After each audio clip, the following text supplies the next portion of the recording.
մենք գիտեք, որ այս օրերին հանդիպումներ են, քաղաքական կոնսուլտացիաներ են, տարբեր համագործակցության ֆորմատներ փորձելով ստեղծել, հենց դա է, փորձել ստեղծել են մերանը դիմադրության,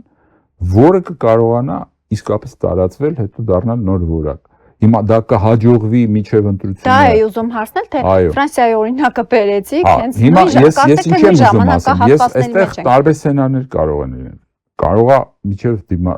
այդ ամբողջը հաջողվի միջև ընտրությունը։ Կարող է չհաջողվի միջև ընտրությունը, դա չի նշանակում, որ վերջացավ։ Այո, հետընտրական շրջան կարող է լինի։ Կարող է մենք կարճ պատոհան ունենք, կարճ, շատ կարճ, որովհետև այն տարածաշրջանային կիսա այսպես կայունես վիճակը, որը կա 2-3 տարվա ընթացքում էլ ավելի փոխվելու է։ Եվ այդ ընթացքում հայ ժողովուրդը պետք է ինքնակազմակերպվի։ Կարճ պատուհան ունենք ինչի համար։ Այս վիճակից որպեսզի այս աշխարհի անցումը քաղաքակրթական մի վիճակից մի ուրիշ վիճակ, աշխարհակաղակական կարգերի, որոնք որ կային հետ պատերազմյան 45 թվականից հետո, ավելի ճիշտ առաջին համաշխարհային պատերազմից հետո եւ երկրորդ համաշխարհային պատերազմից հետո ստեղծվել էր անվտանգության որոշակի ճարտարապետություն։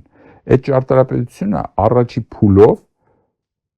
երկրորդ համաշխարհային պատերազմից հետո ստեղծված կարգը ճարտարապետական փոխվեց։ Արևելյան Եվրոպայի երկրները մտան ՆԱՏՕ եւ այլն, սովետական միությունը փլուզվեց, դրանով չկանգնեց process-ը։ Process սկսեց շարունակվել, գնալ հասնել առաջին համաշխարհային եւ արաբական գարունը առաջին նշաններն էին։ Հիմա այն ինչ որ մենք տեսնում ենք Մերձավոր Արևելքում, Սիրիայում եւ այլն, այդ ամբողջ սահմանները, որոնք գծվել են առաջին համաշխարհային պատերազմից հետո, նույնպես վերամտածվելու, վերագծվելու ճանապարհին են։ Եվ այդ ճանապարհին չունենալ սեփական նպատակ, չհասկանալ սեփական նպատակը որն է, խոսել ընդամենը ինչ որ մի սահմանից, որի այսպես ասած իրավական հիմքերը բացարձակ խախուտ են, ես նկատում եմ խորհրդային Հայաստանի սահմանները, եւ ժողովրդին համոզել, որ այդ սահմաններում եթե ինչ-որ մի հատ թուղթ ստորագրվեց, դու այլևս ստանում ես խաղաղ ապրելու հնարավորություն։ Դա ոչ մի կապ չունի կայունության հետ։ Կայունությունը կայուն տեսլականն է, թե դու ինչպես ես տեսնում ամբողջ տարածաշրջանի ապագան եւ այդ տարածաշրջանում Հայաստանի դերը որն է լինելու։ Իսկ մենք դեր ունենք, մենք առաքելություն ունենք, դա դեր չի։ Դա այդ առաքելությունը հազարամյակներով ապացուցվել է, որ հայ ժողովուրդը այս տարածաշրջանում առաքելություն կրող, անգամ եկեղեցին առաքելական եկեղեցի է կոչվում, առաքելություն կա։ Եթե մենք այդ առաքելությանը հավատարիմ չենք հասկանում այդ առաքելությունը, մենք չենք կարողանա որևիցե քամի լինի մեզ համար համընթաց չենք հասկանա որ կողմ գնանք։ Իսկ դա շատ հստակ է։ Մենք գտնվում ենք քաղաքակրթական ճեղքվածքի վրա։ Այստեղ կրոնական ճեղքվածքներ կան բազմաթիվ, անգամ իսլամական ճեղքվածք կա, սուննի շիա, եւ կա քրիստոնեություն, ուրեմն իսլամ ճեղքվածքը, կա օրթոդոքս, այսինքն ուղղափառ քրիստոնեության եւ մեր եկեղեցու տարբերությունները եւ կա ամբողջ Մերձավոր Արևելքում նոր աշխարհակարգի ստեղծման խնդիր։ Այդ խնդրում հայերը ձայն ունեն, թե ոչ, հարցը։ Պարզվում է, որ ձայն ունեն, որովհետեւ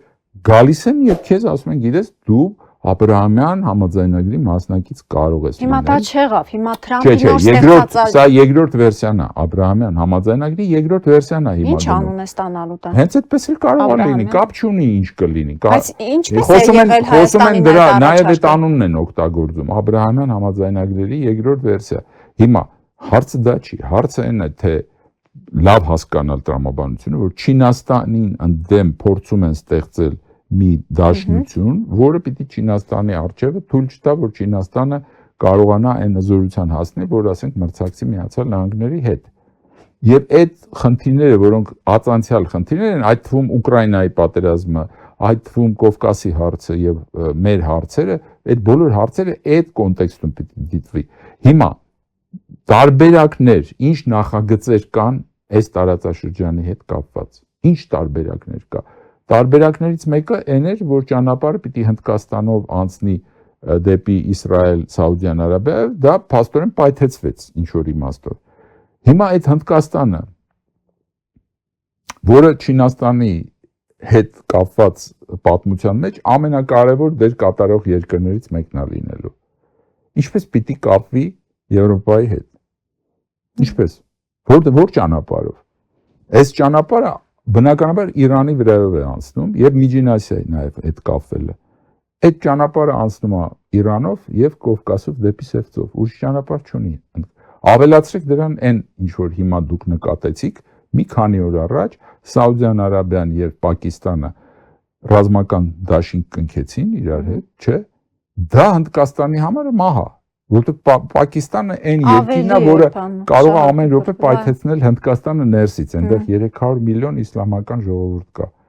Եվ բնականաբար Հնդկաստանը պիտի փորձի ճանապարհը գտնել Իրանի վրայով, եւ Իրանի հարցը, եւ այստեղ կրոնական հարցը չի այդքան։ Հասկանում կրոնական հարցը կա, որտեղ այնուամենայնիվ բանակցողներ են պետք։ Տարբեր որ ասում եմ ճեղքվածքներ կա, մենք մշտապես եղել ենք այն երկիրը, ոչ մի սպառնալիք չենք ունեցել Իրանի հետ կապված, Իրանի նկատմամբ։ Իրանն էլ այս դարերի ընթացքում վերջի պատերազմը, որ մենք Իրանի հետ ունեցել ենք, Վարդան Մամիկոնյանի պատերազմն է։ Մենք ուրիշ պատերազմներ չի եղել։ Շահ Աբբասի անգամ ժողովրդին, որ տարավ դեպի Իսֆահան, այդ ընթացքում հայերին տրված իրավունքները, երբ որ նայում ես, զարմանում ես, թե հայերին տրվել է մոնոպոլիաներ ամբողջ Մետաքսի առևտրի բանից, Հնդկաստանի, Չինաստանից մինչև Եվրոպա։ Դրա համար հայերը կարողացան այնքան հզորանալ, որ հետո սկսեցին քաղաքական նախագծեր ստեղծել Հնդկաստանում հանրապետության առաջի սահմանադրությունը գրվեց 1700-ականների վերջում, որ 100 տարի հետո Իսրայելից 100 տարի առաջ հայերը փաստորեն քաղաքական նախագիծ իրականացրեցին։ Այս ձևով մեր պատմությունը չի ներկայացվում մեր ժողովրդին։